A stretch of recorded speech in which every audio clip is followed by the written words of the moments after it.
Hey all, thanks for a lot of nice replies and comments. I wasn't expecting that, especially from all you Redditors. Um, Figured I better give a little bit more history real quick. I moved out here when I was 19. I'm 45 now, and I moved out from Florida on a fluke. Got in the car one day and just took off to Seattle. Seattle's just sounded right to me. I lived in Seattle about 1 month, and basically got mugged once, punched once, saw a couple stabbings, and took off over to Bainbridge Island where I bought a small boat. And for the next 20 years, I lived on boats.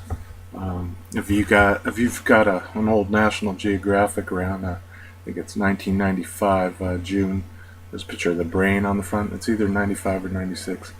Uh, there's a story on Puget Sound, and me and my son and my ex-wife are all in a nice little picture there. That was kind of fun. We lived on a houseboat after my small boat, and then about a 50 foot boat. And if you Google Eagle Harbor liveaboards, you'll find a lot of great info of the battle we took on with the city. Essentially, a very wealthy community, Bainbridge Island, and we lived on the hook, anchored out, hauling our own water, living off solar and wind. Pretty rugged lifestyle for being so close to excess and privilege. Um, so did that, and about 4 years ago, I met a great lady, and one lived in the city in a house, and well, before that, I lived in a yurt for a little while in Port Townsend. Uh, Moved to the city for 4 years, almost 4 years, and I just couldn't stand all the concrete, too many people. I was so used to living a little bit closer to nature. Even Bainbridge now seems to just be a little suburb of Seattle. Out in Indianola, things are very quiet most of the time.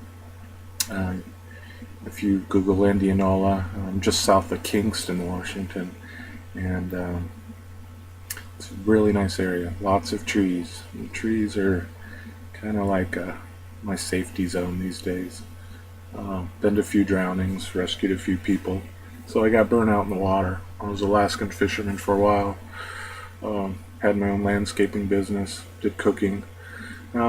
Finally, this past year, I decided to just start shooting to finish a book I've been working on for 5 years and get it out of the way. And I figured out if it doesn't fly, then I'll just go get a job at Safeway as a deli clerk and live like this. Have my garden, you know, just slow down. Anyhow, that's. I just want to give you a little bit more information. Just feel free to give me some questions.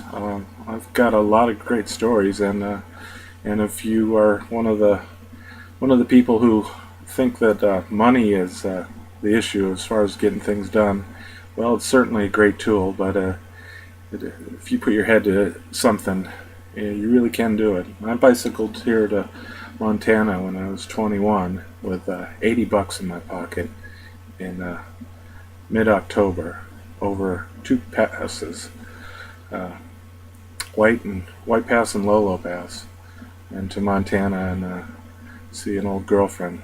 So I went to Europe. I went to Europe with $500 in my pocket and spent a month over there. Slept in the fields. If you really want the adventure, it's out there. You just got to grab it, and a little bit of it gets harder as you get older. So you start to slow down, and you kind of go simpler with the simpler things. But there's really not much of an excuse for not making it out there. If you want to get on a ship, go hang out at a shipyard.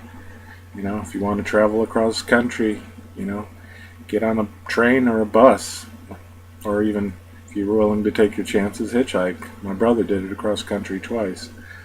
So, anyhow, thought I'd give you that little update and give me some questions if you have any, and I'll try to post some more stuff as I get it online. on my channel. So if you do subscribe, I'll try to keep a little bit of a diary here. I wasn't expecting such a strong and positive response. Um, Anyhow, peace and have a great evening wherever you're at in this world. Thanks.